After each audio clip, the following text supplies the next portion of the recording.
Au moment de mon arrestation, j'étais président du conseil d'administration de Renault et directeur général de Renault. J'étais président du conseil d'administration de Nissan et président du conseil d'administration de Mitsubishi. Je faisais souvent le passage Paris-Beyrouth, puis Beyrouth-Tokyo. J'étais en moyenne une fois toutes les 6 semaines au Japon et en général, j'y passais, disons, une semaine de travail. Conseil d'administration de Nissan, plusieurs réunions de travail étaient prévues avec la direction générale de Nissan ainsi que l'équipe de direction. Moi, je ne me suis jamais senti en danger, bien évidemment. Depuis 1999 jusqu'en 2018, j'étais un peu un rôle modèle au Japon. Des tas de livres qui avaient été écrits, on demandait de faire des conférences partout, c'est reçu dans toutes les universités, donc je n'avais pas de raison d'être inquiété. J'ai atterri normalement à l'aéroport de Haneda. L'agence qui s'occupe de notre département aviation m'a pris en main comme d'habitude et je suis arrivé à l'aérogare pour l'examen des passeports. La personne qui examine les passeports me dit « il semble qu'il y ait un problème avec votre visa ». Et donc, il m'a demandé de l'accompagner dans une salle qui était à côté. Et c'est là où la personne qui s'est présentée comme étant du bureau du procureur de Tokyo est venue me voir pour me dire « Voilà, Monsieur Ghosn, nous, on a quelques questions à vous poser, on aimerait bien que vous nous accompagniez. Nous avons des informations comme quoi il y aurait des problèmes autour de vos déclarations salariales. » Bon, moi, je tombe des nues. Je lui dis « Écoutez, je suis navré, mais moi j'ai ma fille qui m'attend, qui est de passage à Tokyo, qui m'attend, elle va s'inquiéter. » Il m'a dit « Ah, vous ne pouvez plus utiliser votre téléphone. » On dit « Écoutez, veuillez nous accompagner. » Et donc, on est parti dans une voiture entourée par les différents employés qui font partie du bureau du procureur.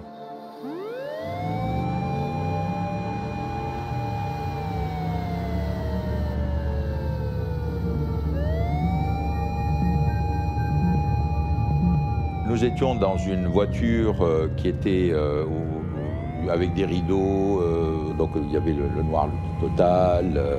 Moi j'avais l'impression vraiment de vivre un film, hein.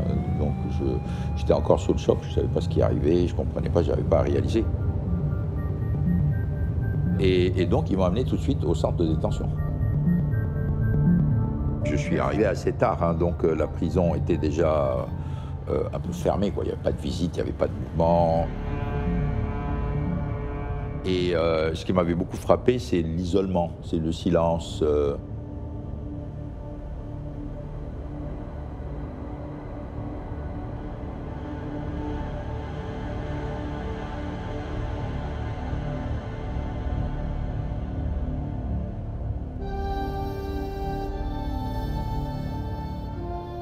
Procédure normale, c'est-à-dire, bon, d'abord, on vous prend toutes vos affaires personnelles. On vous dépouille de tout, hein, montre, vous avez droit à rien, hein, vous avez droit à rien garder. On vous déshabille, on vous donne des habits du centre de détention. Et puis on vous accompagne dans une cellule sans explication. Je dirais que j'essayais de comprendre la situation dans laquelle je me trouvais. J'avais du mal, puisque j'avais aucun élément en main. Vous êtes dans votre cellule, vous êtes coupé de tout le monde, vous n'avez rien. Vous n'avez ni notion du temps, vous n'avez pas de montre, vous n'avez pas de moyens de communiquer, vous n'avez pas le droit d'écrire, vous n'avez pas de papier, vous n'avez pas de crayon, vous n'avez pas de livre, vous n'avez rien.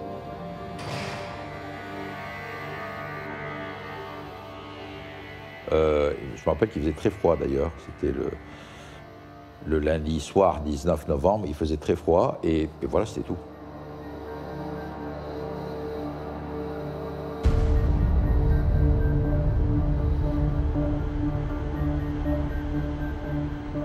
Pour Carlos Ghosn, le Japon, c'est un sanctuaire. Il n'est pas forcément bien apprécié partout dans le monde, sauf au Japon. Moi, je suis à Yokohama. Pour moi, il se passe ce qui se passe pour toutes les personnes qui lui sont proches. Il y a une mise à l'écart violente. tout ce qui touche à Carlos Ghosn, on a le sentiment que c'est potentiellement contagieux, dangereux. Donc il faut mettre tout ça en quarantaine.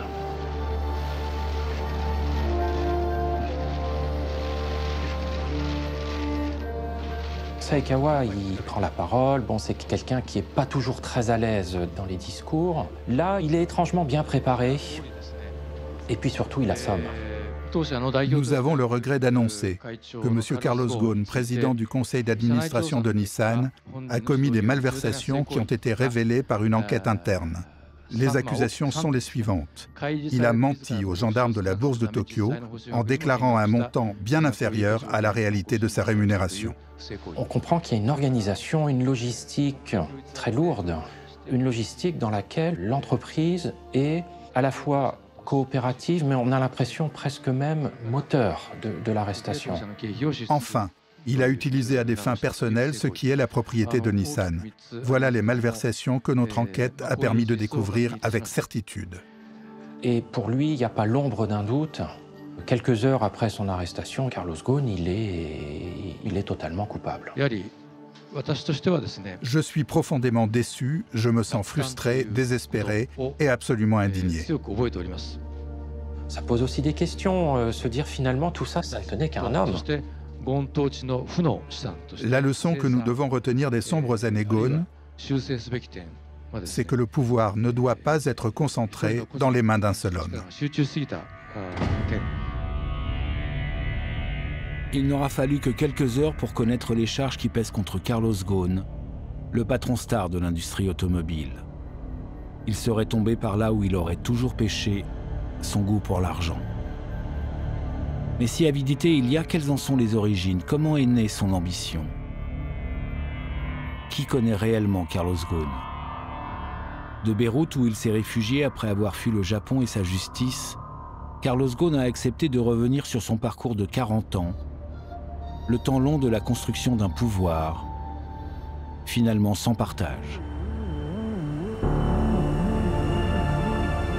La fusion entre Renault et Nissan s'est faite. L'alliance est désormais scellée entre les constructeurs français et japonais, Renault et Nissan. Le partenariat global a été signé ce matin à Tokyo entre Louis Schweitzer et le patron de la société japonaise. Ce nouvel ensemble qui deviendra le 4e constructeur automobile mondial. Demain doit arriver à Tokyo Carlos Ghosn, le numéro 2 de la firme française. Sa mission, restructurer Nissan qui accumule une énorme dette. Le Japon a un côté très séducteur. L'organisation, la propreté, la discipline, la ponctualité, le sens de la communauté. Moi qui suis un grand amateur de diversité culturelle et très curieux de nouvelles, je dirais, langues, des nouvelles cultures, de nouvelles histoires, quand je suis arrivé au Japon, je me délectais. Nissan, au moment où j'arrive, c'est la partie la plus traditionnelle du Japon. Moi, je suis arrivé au siège de Nissan, et il n'y avait personne qui parlait anglais. Pour une entreprise qui était quand même déjà implantée dans je ne sais plus combien de pays dans le monde. Bah, je veux dire, si j'envoie Carlos Ghosn là-bas, c'est une sorte d'évidence. Sa capacité de réduire les coûts était ce qui était nécessaire à ce moment-là. Je n'aurais pas fait Nissan si je n'avais pas eu la capacité d'envoyer un Carlos Ghosn là-bas. Nissan vendait 2 500 000 voitures. Il faisait entre 0 et 1% de marge opérationnelle, c'est-à-dire qu'ils étaient dans le négatif. La marque Nissan n'avait absolument aucun prestige, pas du tout centrée sur les besoins des marchés. Et puis surtout, le plus important, ils avaient une dette de 20 milliards de dollars. La boîte était, je dirais, au bord du précipice. On m'avait appelé le cost killer, on m'avait dit mais attendez, mais qu'est-ce qu'un gars qui vient de chez Renault peut faire pour une grande entreprise comme Nissan? Je me suis dit qu'ils avaient envoyé Monsieur Licenciement. Je savais que chez Renault, il avait fermé des usines et licencié des centaines d'ouvriers. Qu'est-ce qu'un gars qui est franco-libano-brésilien pouvait comprendre au Japon? Enfin, je dirais, je vous passe tous les articles qui sont passés, qui étaient très négatifs dans un premier temps. J'étais sûr que chez Nissan, il allait fermer des usines, couper dans les budgets et appliquer les mêmes méthodes de restructuration qu'en France. On n'était pas venu en prophète ou en messager, pas du tout. Hein. On était des pragmatiques. Moi, j'ai dit, il faut opérer comme des médecins. On va, on ausculte, on voit ce qui ne fonctionne pas, on traite, on aide. Et après, on enseigne aux malades comment se soigner et on passe au suivant. C'est tout. Carlos Ghosn, il est assez bulldozer, on va dire. Hein. Donc il fonce, il va droit au but, il ne s'encombre pas des différences culturelles. J'ai mis 3 mois à mettre en place le Nissan Revival Plan, j'ai pas mis beaucoup de temps.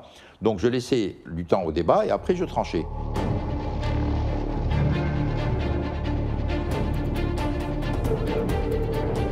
Thank you, Hanaud-san. Good afternoon, ladies and gentlemen. As promised, I'm here to communicate to you the Nissan Revival Plan. J'ai ressenti une grande force, vraiment plein d'énergie. Nissan, point to one reality. Nissan is in bad shape.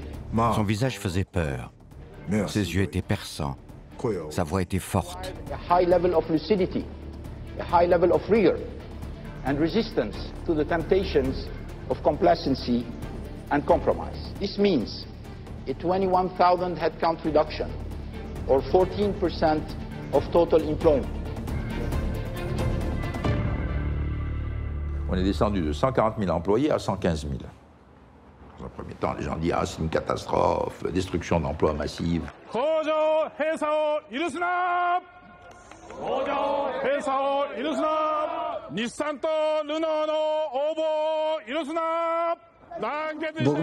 Même moi, quand j'étais responsable de la rentabilité des usines Nissan, je m'étais rendu compte que telle ou telle usine était en trop et du nombre d'employés qu'on devait licencier. Au bout du compte, on n'arrivait pas à le faire. Nous étions tenus par des relations de toujours, des obligations. Carlos Ghosn, qui est étranger, ne connaissait rien de tout ça, il n'était tenu à rien.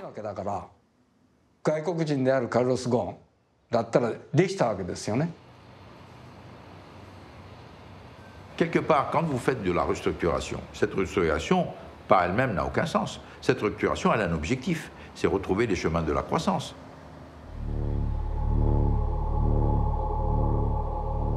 Vous mettez les gens en pré-retraite, vous fermez les usines pour pouvoir faire croître l'entreprise, pour dégager des ressources qui vont vous permettre de réinvestir dans l'avenir.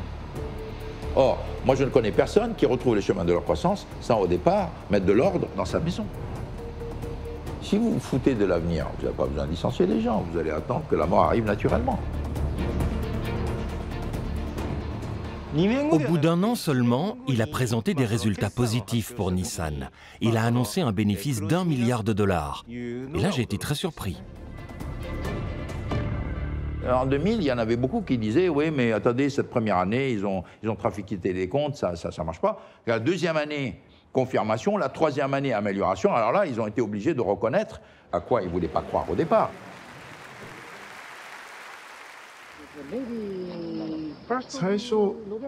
Au début, alors qu'il venait juste d'arriver, les gens avaient pitié de nous et ne nous posaient pas trop de questions. Mais au bout d'1 ou 2 ans, l'image est devenue très positive. Petit à petit, Carlos Ghosn est devenu une star. Au fur et à mesure que les résultats venaient, il commençait à être fier un peu Vous voyez, il y avait un sentiment de fierté, il y avait un sentiment aussi d'unicité au Japon, puisque tous les médias nous regardaient, on était très couverts. Et quand on donnait notre carte de visite, les gens la prenaient d'un air entendu en disant « Ah oui, Nissan ». On nous demandait « Et Carlos Ghosn, comment est-il » On nous en parlait tout le temps. Partout dans les médias, il avait une image positive. Dans un premier temps, les Nissan ont adoré Ghosn. Les Japonais ont adoré Ghosn. Ils l'ont vraiment, sincèrement admiré, et plus que ça, ils l'ont aimé. Qu'ils faisaient des selfies avec lui à une époque où on ne faisait pas de selfies. Quand il sortait d'un restaurant où il avait mangé, les gens se levaient, ils se mettaient debout. Ils bowaient là de la tête, c'est-à-dire ils se penchaient. Je pense qu'ils l'ont vraiment aimé. Et le manga en est une des nombreuses illustration.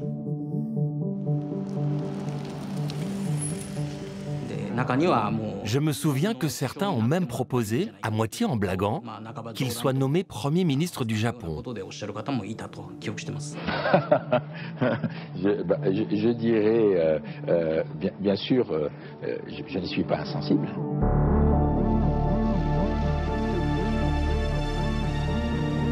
Carlos, c'est un sportif, donc c'est quelqu'un qui va prendre les challenges, qui va s'étalonner progressivement et qui réalise que, je sais pas, il grimpait des sommets à 1200 mètres, puis il passe à 2500, puis il passe à 5000, et puis il respire toujours et il continue. L'ascension, ça fait partie de son ADN.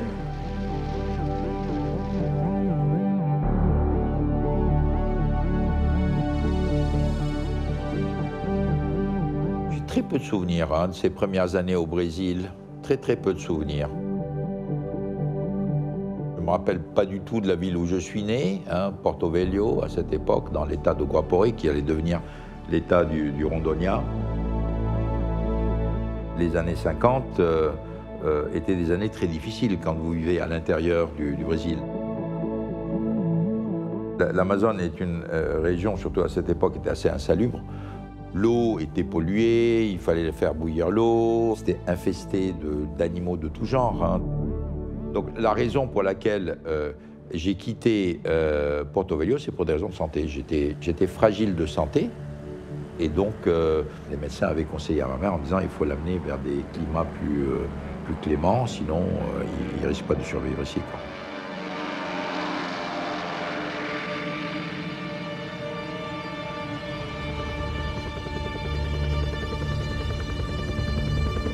C'est à l'âge de 6 ans que Carlos Ghosn arrive à Beyrouth, accompagné par sa mère et sa grande sœur. C'est un retour aux sources. Le grand-père de Carlos Ghosn, Bichara Ghosn, avait quitté le Liban quelques 50 ans auparavant pour aller chercher fortune au Brésil. La famille Ghosn, de confession chrétienne maronite, s'installe dans le quartier d'Achrafieh, le fief de la communauté chrétienne à l'est de la ville. Rose, Claudine et Carlos s'installent dans un appartement non loin de l'hôpital Saint-Georges des Grecs orthodoxes. Mais c'est sans Georges, son père, que Carlos arrive à Beyrouth.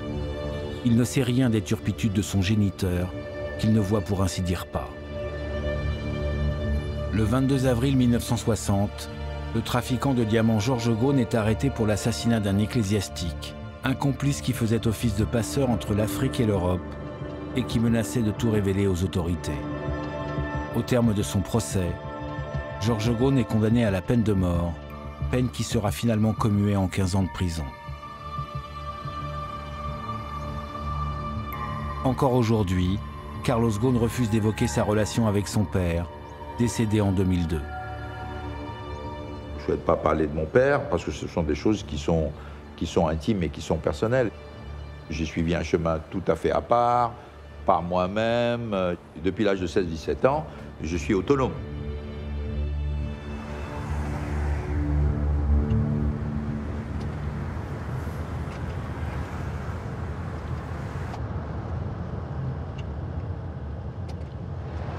L'autocar passait me prendre à 7h03. C'était l'horaire précis. Et on arrivait à Jamour à 7h30. C'est le collège des pères jésuites, donc c'est historiquement l'établissement d'enseignement primaire, secondaire le plus réputé pour les garçons. Bien entendu, à l'époque, c'est une école de garçons. Donc c'est un collège d'excellence destiné à former de futures élites.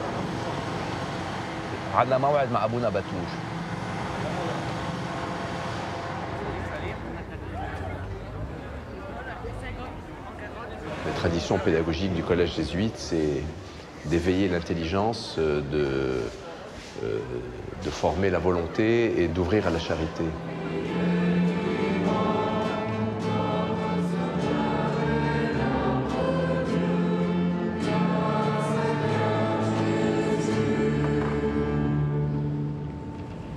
Faisant ici mémoire de la mort et de la résurrection de ton Fils, L'objectif était effectivement de travailler pour faire de nous des hommes libres et responsables.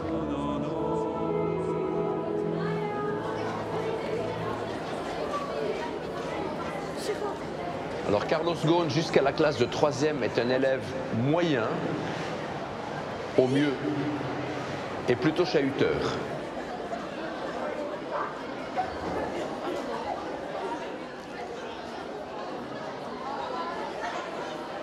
Certainement que nous avions une forme d'arrogance, nous étions des jeunes ados sur deux, pensant que le monde était à nous. Nous avions 17 et 18 ans, donc nous étions de jeunes cons, et nous étions un peu conscients de nos compétences intellectuelles.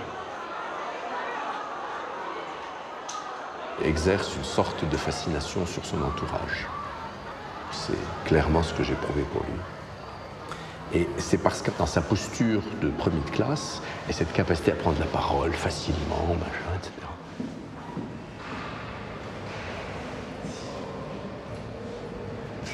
Carlos est un garçon qui est extrêmement focalisé.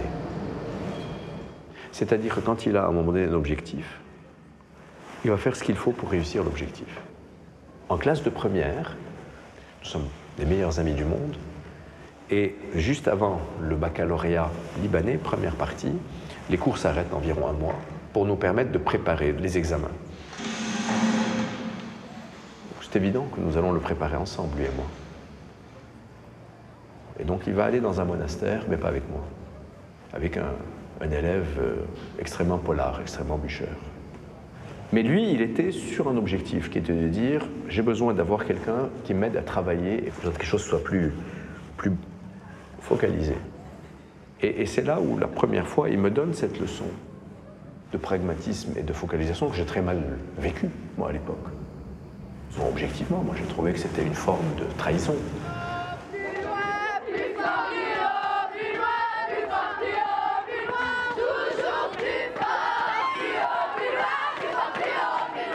Quand il décide, à l'âge de 18 ans, de partir pour Paris faire une prépa, il est minoritaire. Donc lui, il avait dit Polytechnique, Polytechnique égale prépa, prépa égale je m'en vais tout de suite.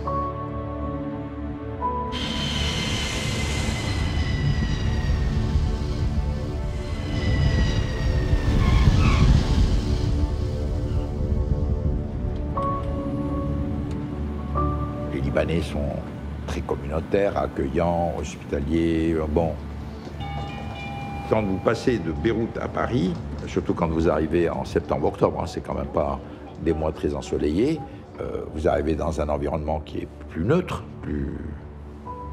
moins chaleureux, hein, forcément. Hein. Donc c'est un peu dur, c'est un peu dur. J'ai passé l'X, les mines, Centrale. Vous aviez une hiérarchie très claire. Hein.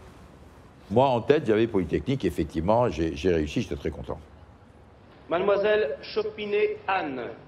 Mademoiselle Combel Françoise. J'étais un peu frappé que la culture française pouvait générer des profils très différents. Je voyais déjà les deux France devant moi. La France plutôt cloisonnée sur elle-même, et puis la France conquérante, confiante, avide. L'école est encore installée à l'époque sur la montagne Sainte-Geneviève, rue Descartes, dans le 5e arrondissement à Paris. La promotion dans laquelle j'étais, la promotion 74, la promotion de Carlos, représente environ 250 personnes. On arrive, il y a des moments émouvants. Il y a ce qu'on appelle le tailleur, c'est-à-dire qu'on est convoqué pour que le tailleur, puisqu'on va avoir des uniformes, prenne vos mensurations. Donc le tailleur, c'est la première information que l'on a sur l'avenir qu'on va avoir vis-à-vis de l'école. Donc quartier latin, ambiance très sympa, vous n'avez pas de responsabilité, vous n'avez pas de soucis. Il y avait des troquets tout autour de l'école. C'était l'époque des flippers, hein, donc il y en avait partout. Et Carlos apparaît assez vite comme un bon joueur de flipper. C'est-à-dire quelqu'un qui, comme on dit, masse bien la machine. C'est un personnage qui assez vite domine le club du week-end. Si vous avez des témoignages, je peux rien dire, mais je laisserai aux autres le temps de qualifier mes qualités en matière de flipper. Il a une réputation d'être un dragueur vétéré. Il a le comportement de quelqu'un qui a envie de séduire. Non, c'est des belles années d'étudiant. Quand vous allez vers l'université ou les écoles supérieures, c'est que vous recherchez votre propre autonomie. Ce que tout jeune recherche, c'est l'autonomie. L'autonomie d'action, l'autonomie de carrière, l'autonomie financière, etc. L'État offre des débouchés directement, c'est-à-dire qu'il y a les corps de l'administration, donc les corps les plus prestigieux étant le corps des mines et les corps des ponts, et puis il y a aussi tout un dispositif d'organisation de la société autour d'entreprises publiques. Le business n'intéressait pas beaucoup de gens. Ça m'a beaucoup frappé, alors que moi j'avais envie de faire que ça. J'étais frappé par le manque d'intérêt pour le privé, pour l'entreprise. Je voulais quelque chose dans lequel on puisse en même temps faire de la technologie, traiter avec des hommes, j'aime bien la transformation du réel, et donc, naturellement, j'étais porté vers l'industrie. Il a une vision internationale de son avenir, c'est-à-dire que quand il fait la liste des entreprises qui peuvent le recruter, s'il choisit Michelin, c'est parce que Michelin, c'est une multinationale, et c'est une multinationale qui, à l'époque où il rentre chez Michelin, a des grandes ambitions au Brésil. Comme j'aimais l'auto, quand Michelin s'est présenté, je me suis dit, tiens, il y a un lien avec l'auto, il propose le Brésil, à l'international, c'est l'industrie, c'est une bonne porte d'entrée. Attention, quai numéro 2. Le train rapide de Corail numéro 163, en provenance de Paris. On était embauchés par promotion. J'avais des tas de copains qui venaient un peu de toutes les grandes écoles, on s'est retrouvés ensemble. La première fois, c'est le 18 septembre 1978, dans l'enceinte des Carmes, à l'accueil, à 8 h du matin. Nous arrivions de Paris et on s'est retrouvés là pour notre première journée chez Michelin, où on allait rentrer dans le processus d'intégration au sein de l'entreprise. Je me souviens très bien de Carlos Ghosn, qui était arrivé en même temps que moi. On est arrivés au fond le même jour, et qui se détachait à la fois par son sens de l'humour et puis ce côté incisif et rapide du diagnostic. J'étais en confiance à Clermont-Ferrand. J'ai connu pas mal de gens qui m'ont encadré, en qui j'avais confiance. Et alors, moi, je rêvais que d'une chose, c'est de partir au Brésil. D'être directeur d'usine ou d'avoir quelque chose comme ça, c'était pas... il pétait pas d'ambition. Je suis parti comme chef de fabrication à Cholet, donc là, ça devenait un peu plus sérieux. Puis après, j'ai été donc parachuté comme directeur de l'usine du Puy. J'étais le plus jeune directeur d'usine de Michelin. On a fait quand même une bonne parcours de notre formation ensemble. On a partagé un appartement ensemble, on a fait des stages ensemble. Donc je le voyais. Et je voyais très très bien, à la fois dans son comportement et même dans le regard des gens qui l'écoutaient, les points qu'il marquait. Les choses vont vite pour Carlos, hein. Quand il arrive au Puy, quand on me le dit, je suis surpris, mais ça tombe sous le sens. Ma première responsabilité de management réel d'atelier, c'est au Puy-en-Velay. Le Puy-en-Velay, c'est une usine qui fait des gros pneus, des pneus pour engins de génie civil. La main-d'œuvre ouvrière est une main-d'œuvre qui est issue des tanneries. Alors moi, je suis rentré chez Michelin en 1980. Carlos y était depuis 2 ans déjà. J'ai donc eu à faire un passage de stage chez lui et j'ai découvert un jeune patron de génie civil. Il avait à l'époque, je pense, 26 ou 27 ans, directeur d'usine, ce qui pour Michelin était quand même un truc un peu particulier. À 27 ans, il avait l'air d'un gamin, bon, déjà installé, mais il était jeune. Mais moi, j'étais un peu l'extraterrestre. Hein. J'étais le Brésilien, Libanais, polytechnicien, ingénieur des mines, Popo le tanneur qui travaille à l'usine du Puy. J'étais un peu, en plus qui a 27 ans. Donc pour eux, j'étais un objet de curiosité. C'est un poste où vous allez diriger entre 300 et 700 personnes. C'est pas un truc qu'on donne à un gamin, c'est quelque chose qu'on donne à des gens qui ont de la bouteille. Il adorait cette usine, hein. Il adorait cette usine. Donc il se sera fait plaisir au contact du personnel, des ouvriers. Il aura appris la sincérité des gens, il aura appris à se comporter dans l'atelier. Vous avez quelquefois des gens qui ne savent pas faire, hein, qui sont intimidés, qui n'osent pas aller au contact. Je pense qu'il aura appris la relation humaine. Patron d'usine du Puy, vous êtes tout le temps dans l'atelier. Hein. Mais moi, je n'ai jamais eu de difficulté à travailler avec des gens de toutes calibre de tout poste, de toute formation. J'ai jamais eu ces difficultés. Jamais eu ces difficultés. J'ai fait casser la croûte avec mes collègues. On allait boire le pot avant de rentrer pour faire l'équipe.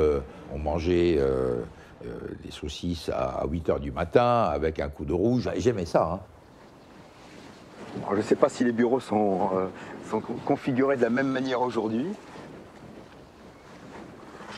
C'était dans l'angle, au premier étage. Au premier étage.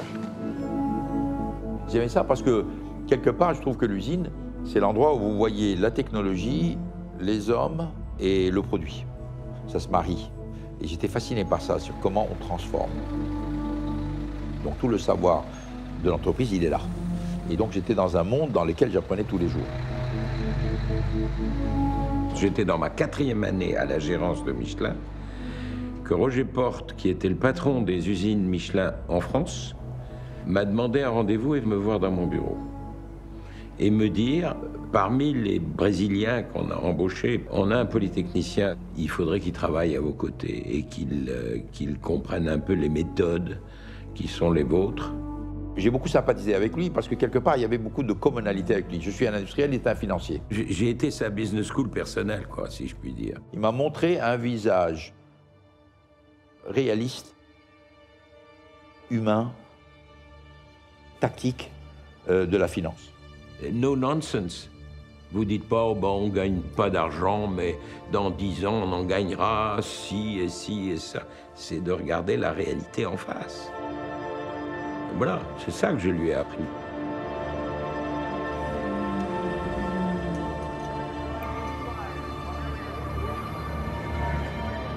C'est à ce moment-là que j'ai parlé à Carlos Ghosn du Brésil. Et il était très inquiet de la situation et c'est lui qui a dit il faut quelqu'un de jeune qui connaisse le Brésil et qui n'applique pas les trucs traditionnels pour sauver notre implantation au Brésil. Moi, je lui ai dit, si c'est sauvable, c'est vous qui allez être chargé, c'est évident. Contre l'avis, évidemment, des gens du personnel qui ont dit mais vous êtes fou, le type a à peine 30 ans. Mais comme la situation devenait de plus en plus inquiétante, François Michelin a fini par lâcher en disant bon, envoyez-le. 2 plantations, une usine de fabrication de pneus, une usine de fabrication d'acier. À 31 ans, c'était pour moi un rêve. En plus, avec un challenge, c'est-à-dire que vous pouviez faire la différence. Je suis parti en courant au Brésil.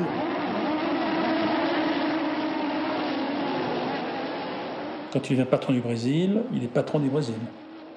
Il n'y en a pas un autre. C'est moi le chef du Brésil. Ça, c'est toujours bien quand les gens ont peur. Parce que quand les gens ont peur, la peur est le début de la sagesse. Donc il a ce côté un peu autocratique, mais qui est absolument nécessaire. Vous êtes, vous êtes sous les obules, hein. Ça tombe de partout. Hein. Quand les gens ont peur, c'est fini. Il n'y a plus de fantaisie. Ils respectent la compétence, ils font attention et ils ne vous mettent pas les bâtons dans les roues. C'est un bosseur. Donc quand il se plie sur un sujet, il ne fait pas autre chose. Quand vous avez une inflation qui était à 20% par mois, pouvait aller à 30% par mois, avec un contrôle des prix, vous devez inverser vos priorités. C'est-à-dire que obtenir des augmentations de prix de vos pneus devient prioritaire. Donc il a une très grande puissance d'analyse. Il va très très vite là où il faut aller. S'opposer à une inflation des salaires qui aille plus vite que l'augmentation des prix devient aussi prioritaire, donc négociation avec les syndicats. Capacité de synthèse, donc il vous extrait très vite aussi l'essentiel, il ne va pas se perdre dans les détails. C'est une gymnastique dans laquelle il faut être très rapide, il faut réagir très très vite, il faut agir très vite parce que les choses vont très très vite et vous pouvez aller à la ruine très très vite. Il écrit et décline les plans d'action. Qu'est-ce qu'on fait lundi matin? Et on commence par quoi? J'avais une bonne équipe aussi, j'avais conseillé autour de moi une bonne équipe. On a mis sur pied donc une organisation qui était très efficace. Et, 4e point très important, il communique très clairement sur ce qu'il veut faire. Donc cette association des 4 trucs, c'est ça, la martingale Carlos Ghosn, c'est ça. Et on s'en est sorti, et les gens de Clermont étaient impressionnés. Une affaire dont vous pensez que vous allez déposer le bilan, dont on vous dit, mais on passe en positif de manière permanente dans 2 ans. Donc vous avez un coup de bambou. Et il y est parvenu. Hein? Il faut savoir changer les priorités, il faut savoir arrêter, il faut savoir expliquer. Et là, le Brésil a été une école extraordinaire de vitesse et de changement de cap. Au Brésil, il est devenu un patron. François Michelin s'occupait tout particulièrement de Carlos Ghosn, parce qu'il voyait en lui quelqu'un qui avait un potentiel de développement considérable, un peu comme on peut avoir à cœur d'accompagner le développement de ses propres enfants. Quand il est venu pour visiter le Brésil, comme c'était son premier voyage au Brésil, je lui ai fait visiter quelques endroits très significatifs aussi de la culture brésilienne et de l'histoire du Brésil. Je pense que ça lui a beaucoup plu.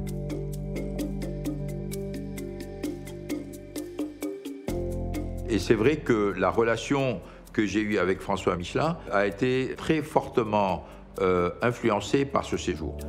Je dirais François voit dans Carlos comme un fils. Comme un fils.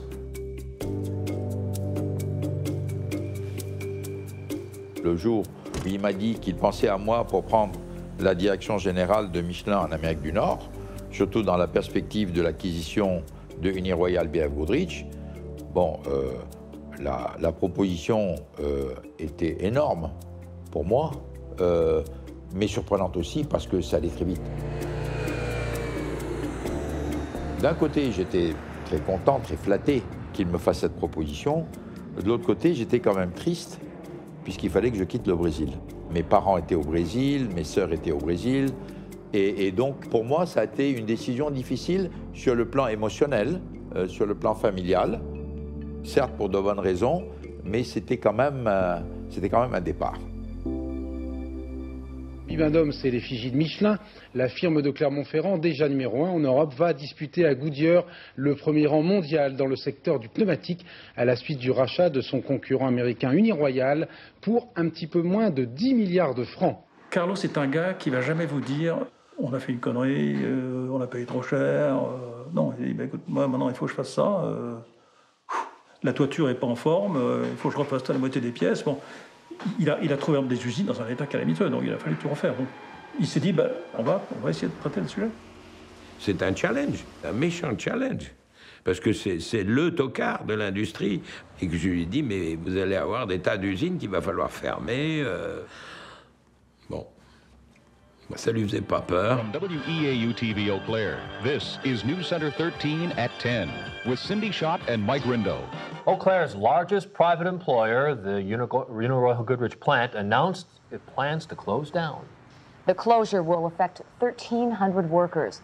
On était capable de se dire, et lui était certainement capable de se dire, de toute façon, le marché américain est impitoyable. Si nous, on ne fait pas ce travail qu'on n'a pas envie de faire, de fermer des usines, personne n'a envie de le faire. Quelqu'un d'autre le fera à notre place, et il ne le fera pas forcément dans les mêmes conditions. In July of this year, radial tire production will end, affecting 500 jobs.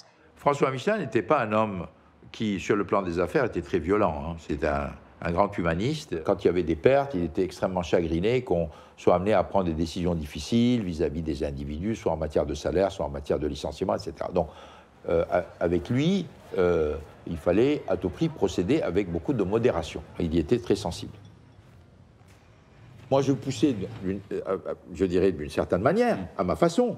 Et c'est ce qu'il attendait de moi. Sa réputation en Amérique du Nord était de l'appeler le cost killer, parce qu'effectivement, il a fallu mettre une énergie considérable pour éliminer des coûts que le marché n'était pas prêt à supporter. When we hear news like this, indeed when we report it, it is all too easy to sanitize it by boiling it down to numbers and reasons for what's happened. C'est pas très populaire d'être un cost killer. C'est quand même la réalité économique d'une industrie qui est mondialisée.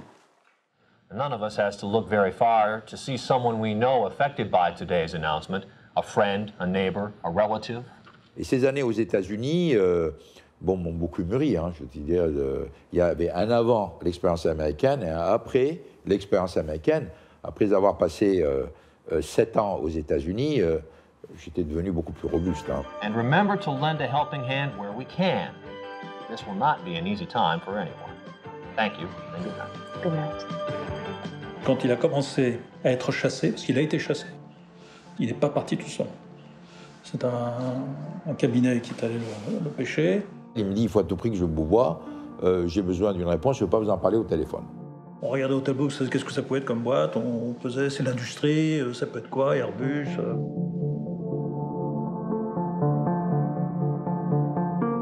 J'assistais à l'annonce, c'est brutal.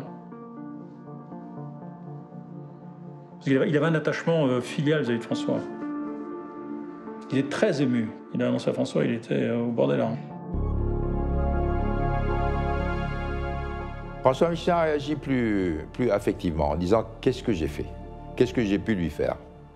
Il ne comprenait pas.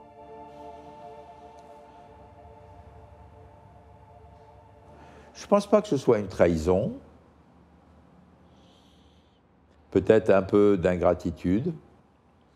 Mais en même temps,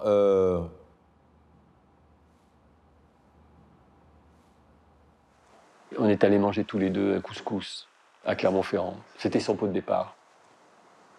Il n'y a pas eu de pot de départ, c'est terrible.